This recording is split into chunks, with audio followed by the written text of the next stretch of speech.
Recording is on. G'day guys, Gordon here with Guardians of Freedom. You might be wondering why I'm using this Jitsi app. It's really so I can jump between screens for this important topic that I'm going to cover today, which is the social media ban for under 16s in Australia. Okay, so I'm back inside for this particular video as I feel I need to be on the computer so I can jump through some of the websites and information that are needed for this particular topic, guys. So thanks for tuning in. I hope everyone's well out there. Just a quick cover of why I'm making this video, and everything that I'm working towards now is basically geared at helping as many of us get through to 2030 and beyond safely, okay, and make it to the other side. That's pretty much my focus at this point. As you guys know, I spent a lot of time working on some solutions to try and stop things. That's still the backdrop, and I'm still always open and never say never. But my focus now is on helping our community to get through to the other side. So let's jump into this topic, guys. Social media ban for under 16s. So just a quick overview. Now, I did make a post on this earlier this year, okay, to try and give people a bit of a heads up to start being proactive and start planning. I put a post up essentially saying, start planning for when you may no longer be on social media. So first things first, this ban comes into effect December 2025. Okay, that's 4 months away, guys, from where we are now. August, September, October, November, and then the ban's in. So you've got 4 months to be proactive and 4 months to be productive in what you're doing. Now, I know a lot of people are going to joke around and say, haha, good, I can't wait to get off Facebook. Well, yes, that may be true. And there's probably some people on Facebook that I can't wait to not have to deal with, and all of the other crap that comes with Facebook, the monitoring and all the rest. Okay, but I'm going to say that there will be some pretty consequential effects on us and on the movement. Okay, and the movement I'm talking about, I don't like to use the word freedom movement anymore. I'm talking about the movement against the New World Order. Okay, there are ways that we can work around these effects, and I'm going to talk about this in this video, what we can be doing, not just the impacts, but what we can do to mitigate those impacts on us. All right, now, social media, just as a bit of a definition that the government are using, they are effectively considering social media by interactivity. In other words, platforms where users can post and interact with others. Okay, that's the definition that they are using, and it covers all social media platforms like Facebook, Instagram, YouTube's included as well. Okay, now gaming platforms have not been included, and messaging, health, and educational platforms are also not included. Quick note on the gaming platforms, why they're not included doesn't make any sense, because gaming platforms, they actually meet the definition. People can post there, people can interact with others, and people can, they have profiles. And, as we know, the gaming platforms, now the government are talking about protecting under 16s. As we know, gaming platforms are actually a major pedophile tool that the pedophiles use to connect with children. So that makes absolutely no sense. And it clearly indicates that what the government are telling us is a load of nonsense. It's bullshit. They're not doing this to protect the youth. The other thing, we do know that gaming platforms have such a negative impact socially on our kids. The addiction that the kids face when they get into this. So it actually tells me that they want children to still be using these gaming platforms. For me, I deduce that to the fact that these gaming platforms are effectively a gateway into the future world that they want to create, where people are plugged in and where children start getting used to this virtual reality idea that they're living online, they're living their lives online. Okay, so that to me is the main reason. Now, why they want to include YouTube? Okay, now that to me indicates they want to silence us with with censorship, guys. Okay, YouTube is included. All right, now what that means for YouTube is under 16s will not be able to have an account, or anybody that cannot verify that they're over 16 will not have an account.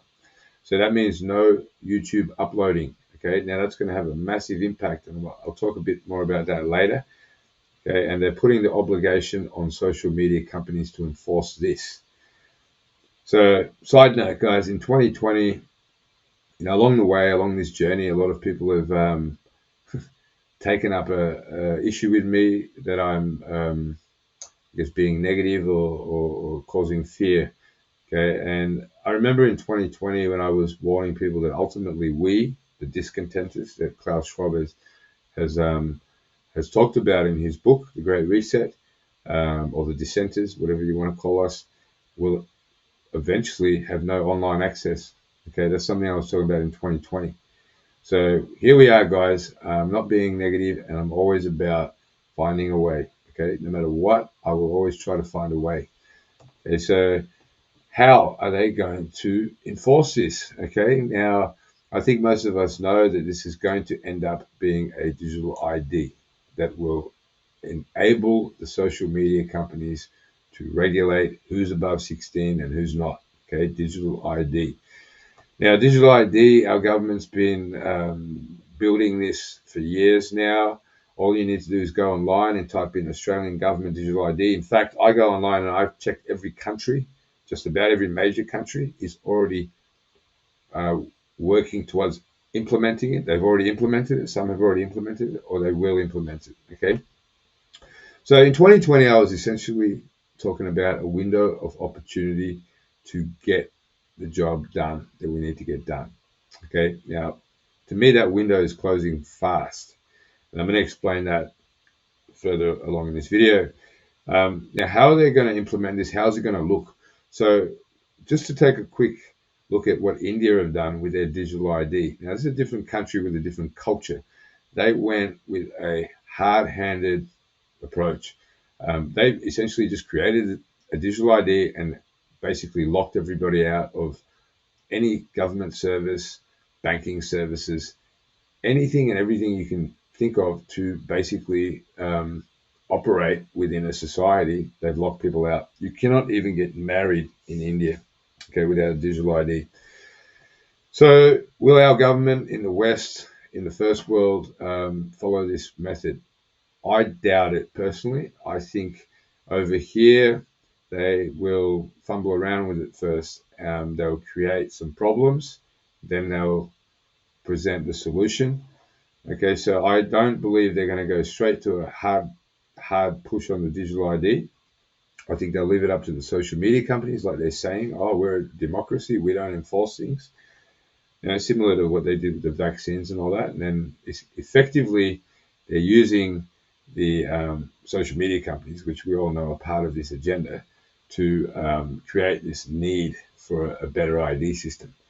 Okay, what we'll probably see is they'll launch this ban. There'll be some fumbling, potentially they might use driver's licenses to verify age. They might use credit card details, debit card, whatever to verify age, or any other age verification platforms that are online. Okay, then I believe we're going to see some fraud, and we might see some ID theft, more of that again. And then they may go, okay, we need a solution for these problems to keep everyone safe. Okay, it may not go that way. It may go straight to a digital ID. Okay, but this is my feeling that it's going to be a bit of a fumbled rollout purposely, so that they can move to the digital ID. That will buy us a little bit more time. Okay, but let's have a think about some of the impacts. Now, one thing I want to mention quickly here, yes, YouTube's included, Facebook's included, all social media is included. Telegram is not likely included at this point because they do not meet the definition of a social media platform. They're a messaging platform. Okay. So how's it going to affect us, guys? Firstly, I think we need to take a calm, rational look at the situation. Okay, and so just lower the emotions down a little bit. for me, I start looking at things like biometrics is an important factor in a digital ID. Okay, now ultimately in the long run, all digital IDs will go to biometrics, and I've been reading up on this on every country's government websites on what they want to do with digital IDs. They're going to go to biometrics. So for me, that is a no-go. Okay, that's where I draw my line. It will not happen. I will not be putting up providing any biometrics. Okay, now I don't believe again that they're going to go straight in Australia or any first world country like the United States or in Europe or England, straight to a biometric system. Okay, passports already are in many countries based on your biometrics. Okay, but I think what they may do is tie it to your driver's license so you can verify your ID with your driver's license and then credit card details. Okay, that's initially how they may roll it out. Now, for me, if that's the case, I may be okay with that for now, because going back to the social media platform like Facebook or Instagram, I view that as an important tool. I don't like it, and I can see the evil uses of Facebook. You know, they're getting all your data, they're getting all your information, they're putting profiles on people, all those things. But for us as a movement, it helps us connect, it helps us carry out events, it helps us organize, and that's why they're bringing this in. They want to crumble all of that. Okay, so that's the negative impact. It's going to impact our communication, networking, and gathering, impacts our ability to stay in touch and share information and organize events. Now, what can we be doing, guys? Okay, this is very important that we look at where do we go from here. So start thinking and planning ahead. There's 4 months. Okay, that's not a lot of time. So use your time productively and positively. Don't waste time on social media. Use it productively. So for me, regarding YouTube, okay, I upload most of my content to BitChute and YouTube. Okay, what this means effectively is at some point I will no longer be doing that. Okay, so I'm going to have to find ways around that. Okay, we've got to look at other platforms. Okay, now BitChute's going to be included most likely. Telegram, as I mentioned, will not be included. So at this point, okay, they may change that later. Okay, because don't forget, their goal isn't to protect under 16s. Clearly, the goal is to shut us down from communicating. All right, so we've got to look to Telegram for the time being. Okay, excuse me. Guardians of Freedom has a Telegram page, a Telegram group. So I'm going to put the link in this video description. Click on that, guys. Jump on there, okay, proactively now. Don't wait till December. Okay, start transitioning over to Telegram for now. Okay, but more importantly, look to move offline so we can maintain networks. Okay, so when we talk about moving offline, we're going old school, emails, phone numbers. Okay, start exchanging emails and phone numbers. Okay, meet in person. For 4 or 5 years, we've been doing this. We've had our barbecues, and they are a great way to keep your networks building. So I'm going to put our link to our next barbecue. I'm also going to put the group link in this video. Jump on there, guys. I'll be posting on Telegram and Facebook all of our barbecues going forward. So this is in Queensland, Sunshine Coast. Okay, I get down to Brisbane as well once a month or two to do some community meetups. And I'd recommend, if anybody out there isn't already doing this in your local area, start it up.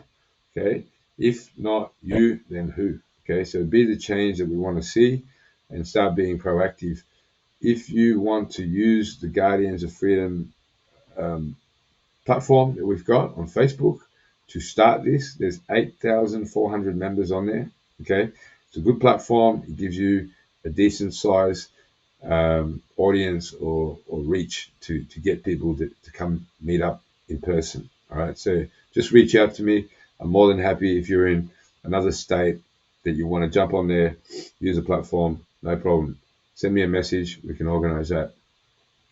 Okay, so meet in person, guys, is so important. And I just want to touch on something else now. What would we do in the event that we cannot communicate through the internet or through mobile phones? So that means emails off and phone numbers, mobile phones are out as well. Now, just going back to when I was first talking about this potential in 2020 that we won't be online. Okay, we are here now. Now, I'm starting to look ahead and realize that there's a very high likelihood or a high possibility that at some point in time we may not have any communications. Okay, and I've been talking about this build up to a war for a long time. Okay, we can look at news articles that China are accidentally cutting internet cables under the ocean. Okay, that's where all of our internet between nations runs through cables underwater. Okay, I actually believe this is an excuse they're making because, as we know, we now have satellite internet that our good mate Elon Musk is now beaming 5G down on the entire planet. Okay, but what they're trying to do is predictive ideas into people's heads. So there's a lot of news articles about Russia also doing the same. Their ships are accidentally cutting internet cables, and the news articles are talking about, or the news stories are talking about the potential during a war that internet's cut off. Okay, mobile phones. But what would you do as well if you needed a digital ID with biometrics to connect to the internet or to keep your mobile phone? Okay, so the solution that I've been looking at, and I think this is the holy grail that we've all been sort of thinking about for the last couple of years, and I've heard about all these different technologies, and I've been researching them, and I think the way to go is actually old school. It's called HF radio. Okay, everybody knows about UHF radio. UHF covers a short distance, maybe 5 kilometers. HF will cover across the entire country if you have the right equipment and the right antenna. Okay, HF will even power across or cover across to other countries, okay, across the world, if you have the right antenna and equipment again. So keep in touch with what we're doing. Okay, 4 months, I'm going to be sprinting in the 4 months we've got to get as much information out and to get as many people to come down and meet up with us. It's so important, guys. So HF radio, I'll be talking a lot about it. Now, I've been researching this for about a year between everything else I'm doing. And what I can tell you is where I'm at now, I believe this is the key. I believe we need to start looking at these devices now, and we need to start testing them. So we need to start practicing how to communicate with each other. We need to start discussing that we all maintain a frequency that we know this is the frequency we can reach each other on. All right, so stay tuned for more information. Where I'm at now is I'm basically identifying which radios are suitable in terms of good quality and price and function. Okay, I will put that list out to try and help everyone, so make it a bit easier. If somebody out there is a HF radio expert, please get in touch with me so you can speed up the process for myself, because I'm still learning a lot of this stuff. Okay, so that's where we're going, guys. HF radio. Now, having said everything I've said, I do believe, in always staying positive and looking at, positive things we can be doing, being productive. So don't waste the 4 months you've got on social media. Be proactive, start connecting. I know I've said this a few times, can't say it enough. Myself, I'm going to be pumping out the videos. I'm going to say everything that needs to be said. Okay, I've held back a lot because I've been really trying to keep things positive and to keep people's spirits up, and to also not be too critical of people so that we can keep people united. Where we're at now, I can't see us putting a stop to what's going on. It's feasible. It's 100% feasible. It was feasible in 2020. I was out there running fortnightly conferences, basically running myself down to the ground. to try and get things done. There was a solution we were putting out there. It was a hands-on, tough solution that required a lot of courage, and unfortunately, most people were caught up in sticking with the boxes they've given us, which is protests, petitions, and politics. Okay, now we are where we are now. Okay, now I'm not really fussed if people hate me. It doesn't bother me. Okay, I'm not here for popularity. I'm here to win for all of us. Okay, that's my key objective. That's my mission, my purpose. I am simply here because I see a higher calling, a bigger picture. Humanity is at risk. Humanity. Now I'll talk a bit more about that in another video that I'm going to release later today around motivation. What keeps us motivated in this movement, guys? So look out for that as well. Jump on the BitChute channel for now while we still can. Okay, I'm going to be pumping these videos out. Like I said, I'm just going to say what needs to be said. I'm not going to be attacking people or anything like that, but I'm just going to say what needs to be said. There are a lot of things that need to be said, and they're going to be coming out. All right, guys, get in touch with me if you're interested in exchanging emails, phone numbers, and start doing that with all of your contacts on Facebook, people that you want to stay in touch with. Okay, so I will be sending messages out to people that I'm in touch with to connect with email, connect with phone numbers. That's what we're going to be doing now, guys. Now, take care out there, guys. Stay well, and I'll catch up with everyone soon. See ya.